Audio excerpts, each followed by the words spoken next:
Good evening, everyone. Today we shall discuss John Keats ode to nightingale. इसमें total 8 stanza हैं। कल हम लोगों ने 3 स्टैंजा को कवर किया। आज रिमेनिंग स्टैंजा को कंप्लीट करेंगे। So before starting the ode to nightingale, कुछ इसके बारे में बताना चाहूँगी। कल भी इसको डिस्क्राइब किया था कि ये 1819 में पब्लिश हुआ था और ये बहुत ही प्रोडक्टिव ईयर रहा है जॉन कीट्स के लिए। ये पर्सनल ओड है जो कि जॉन कीट्स ने अपने भाई टॉम की डेथ के बाद में इसको पब्लिश करवाया था। और ये वो वेंटवर्थ प्लेस जो अपने उनके फ्रेंड थे ब्राउन, उनके घर पे गए हुए थे। वेंटवर्थ प्लेस से हेमस्टेड, वहाँ पे गए हुए थे। तो प्लम ट्री के नीचे 2 या 3 आवर्स बैठने के बाद में जब उन्होंने नाइटिंगेल के सॉन्ग को सुना, then after that he composed this ode. Okay, so इसके पहले 3 स्टैंजा को मैंने कवर किया था, जिसमें किड्स जो हैं वो डिज़ायर प्रस्तुत कर रहे थे, वो विश कर रहे थे कि मैं ड्रिंक करना चाहता हूँ, ठीक है, और मैं इस रियलिटी वाली दुनिया से दूर जाना चाहता हूँ। मैं नाइटिंगेल की दुनिया में जाना चाहता हूँ जहाँ पे किसी तरह की कोई प्रॉब्लम नहीं है, कोई बीमारी नहीं है, कोई ओल्ड एज नहीं है, सभी यंग हैं, खुश हैं, एंजॉय कर रहे हैं। एक टाइप का राम राज टाइप में उनको ऐसा लगता है कि नाइटिंगेल जिस दुनिया से आई है वहाँ के लोग बहुत ही खुश होंगे और इस रियलिटी वाली दुनिया में बहुत ही परेशानियाँ हैं। तो वहाँ पे उन्होंने ये चीज़ें डिस्क्राइब की थी। अब हम इसके बाद में स्टैंजा 4 को पढ़ते हैं। ओके, अब यहाँ पे पोइट कह रहा है, away away for I will fly to thee. Away away means दूर दूर, मैं तुम्हारे साथ उड़ जाऊंगा, ठीक है। I means John Keats want to fly with nightingale. Okay, not charioted by Bacchus and his pards. Charioted means होता है रथ, वेकश यानी कि वेकश जो वाइन के देवता हैं, मुझे वो लेने नहीं आएंगे अपने रथ से, और ना ही उनके पार्ट्स। पार्ट्स मीन्स जो भी उनके सारथी हैं वो मुझे लेने नहीं आएंगे। मैं उनके साथ में नहीं जाऊंगा, बल्कि किसके माध्यम से मैं जाऊंगा, but on the viewless wings of poesy, यानी कि मैं जो व्यूलेस मीन्स अदृश्य, विंग्स मीन्स पंख, पोइट्री के अदृश्य पंखों के माध्यम से मैं तुम्हारे संसार में आना चाहता हूँ। Though the dull plain perplex and retard means होता है बाधा डालना, ठीक है, अच्छा शब्द है बाधा डालना। तो पोइट यहाँ पे कह रहा है, यद्यपि मैं अपने अदृश्य पंखों के माध्यम से, जो पोइट्री के अदृश्य पंखों के माध्यम से तुम्हारे संसार में आना चाहता हूँ, लेकिन मेरा मेरा जो ये नीरस दिमाग है, ठीक है, ये जो डल ब्रेन है, वो मुझे परप्लेक्स करेगा, परेशान करेगा और मेरे में बाधा डालेगा, ठीक है। यहाँ पे इसके बाद में पोइट फिर थोड़ा सा टर्न होती हैं, सोचते हैं, कहते हैं, ऑलरेडी विद दी, मैं तो तुम्हारे पास में पहले से ही हूँ, ठीक है। यानी कि यहाँ पे पोइट का ये कहना है कि मैं तो तुम्हारी अपनी कल्पना के माध्यम से, अपनी इमेजिनेशन के माध्यम से मैं तो ऑलरेडी बुलबुल तुम्हारे संसार में पहुँच गया हूँ, ठीक है। Tender is the night. अब यहाँ पे ये देखिए बहुत ही इम्पोर्टेंट है। ये इम्पॉर्टेंट क्यों है? क्योंकि फिट्जजेराल्ड जो नॉवलिस्ट हैं, उन्होंने अपने नॉवल का टाइटल जॉन कीट्स की इसी स्टैंजा से लिया है, ठीक है। तो जो रात्रि है वो कैसी है? बहुत ही कोमल है, ठीक है। कहाँ की रात्रि? नाइटिंगेल के संसार की रात्रि बहुत ही कोमल है। And happily the queen moon is on her throne. और यहाँ पर जो चांद की रानी है, ठीक है, वो भी कहाँ पर अपने सिंहासन पे बैठी हुई हैं, clustered around by all her स्टेरी face. और जो तारा परियां हैं वो उनको घेरे हुए हैं, ठीक है। इसके बाद में पोइट कहती हैं, but here there is no light. But लेकिन जो बुलबुल है उनकी दुनिया में प्रकाश नहीं है। प्रकाश क्यों नहीं है? अब ये प्रकाश नहीं है, save from what from heaven is with the breezes ब्लॉन। क्योंकि जो पवन है या जो हवा है वो इस तरह से बह रही है, ठीक है, या फिर through verdurous gloom and winding mossy ways, या फिर जो काई है, काई से भरे हुए जो वृक्ष हैं, उनकी शाखाएं हैं, वो इतनी फैली हुई हैं जिसकी वजह से वहाँ पे कुछ भी दिखाई नहीं दे रहा है, कंप्लीटली वहाँ पे अंधेरा है।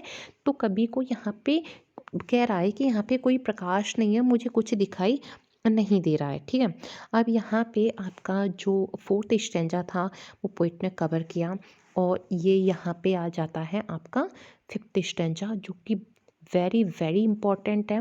इससे लाइनें बहुत ज़्यादा एग्जामिनेशन में पूछी जाती हैं। और स्टैंजा जो आपका फिफ्थ है, उसी में जॉन कीट्स ने सेंसुअसनेस का काफ़ी यूज किया है।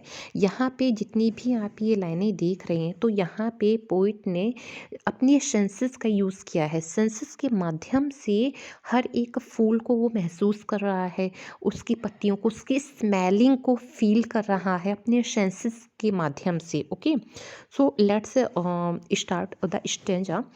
I cannot see what flowers at my feet because there is no light। ठीक है, अंधेरा था, अभी आपने ऊपर देखा, तो पोइट कह रहा है कि मैं ये नहीं देख पा रहा हूँ कि क्या फ्लावर है मेरे फीट पे, nor what soft incense x upon the vows, और मैं ये भी फील नहीं कर पा रहा हूँ कि what soft incense miss smell, यानी कि मैं यहाँ पे जो भी पत्तियाँ हैं उनकी स्मेल को भी हैंग्स अपॉन द वॉल्स में कौन कौन सी पत्तियाँ हैं उनको भी मैं उनकी खुशबू के माध्यम से फील कर रहा हूँ, लेकिन ये फील नहीं कर पा रहा हूँ कि कौन सी फ्लावर हैं। ठीक है, but in embalmed darkness guess each sweet, लेकिन मैं इस डार्कनेस में भी, इस अंधेरे में भी, गैस मीन्स अनुमान लगा पा रहा हूँ, ईच स्वीट, जितनी भी कोमल कह सकते हैं, जितनी भी आपके खुशबूदार फ्लावर्स हैं, उनको मैं महसूस कर रहा हूँ। Where with the seasonable month endows, जिसको एंडोज मीन्स होता है प्रदान करना, जिसको एक सीजनेबल मंथ। अच्छा, यहाँ पे इम्पॉर्टेंट है कि किस मंथ को सीजनेबल बोला गया है, तो मई मंथ को सीजनेबल बोला गया है। Okay, where with the seasonable month endows, जहाँ पे जो आपके सीजनेबल मंथ उत्पन्न होता है, तो वहाँ पे क्या क्या चीज़ें पोइट फील कर रहा है, the grass thicket and the fruit tree wild. और इस सीजनेबल मंथ में ये मंथ क्या क्या चीज़ें, ये सारी चीज़ें प्रदान करता है। इसके अलावा ये इम्पॉर्टेंट है, और इसके अलावा वाइट हाइथॉर्न एंड द पास्टोरल इग्लिटिन, ये फ्लावर्स नेम है, इनको भी पोइट फूल महसूस कर रहा है, और इनको भी इस मंथ में, ठीक है, ये चीज़ें ये मंथ प्रदान कर रहा है। इसके साथ में ये बहुत ही इम्पॉर्टेंट है, and fast fading violets covered up in leaves. और इस मंथ, यानी कि ये जो मई का मंथ है, इसमें सबसे ज़्यादा जो मुरझाने वाला जो पौधा है उसको वायलेट, कौन सा है, वायलेट है, जो कि मई के मंथ में सबसे ज़्यादा मुरझा जाता है। ठीक है, तो उसको भी पोइट देख रहा है, महसूस कर रहा है, एंड मिड में इल्डेस्ट चाइल्ड, इसी वजह से इसको बोला गया है। इसके अलावा द कमिंग मस्करोज, ठीक है, मस्करोज को भी वो पहचान पा रहा है, फुल ऑफ ड्यूसी वाइन, जो कि एक मीठे रस से भरा हुआ है। ठीक है, and the murmurous haunt of flies on summer eve, और शाम की जो समर की इवनिंग है, उसमें जो मधुमक्खियों का जो ग्रुप है, जो गुनगुनाने का है, वो भी वो वहाँ पे देख रहा है, वहाँ पे महसूस कर रहा है उन सारी चीज़ों को।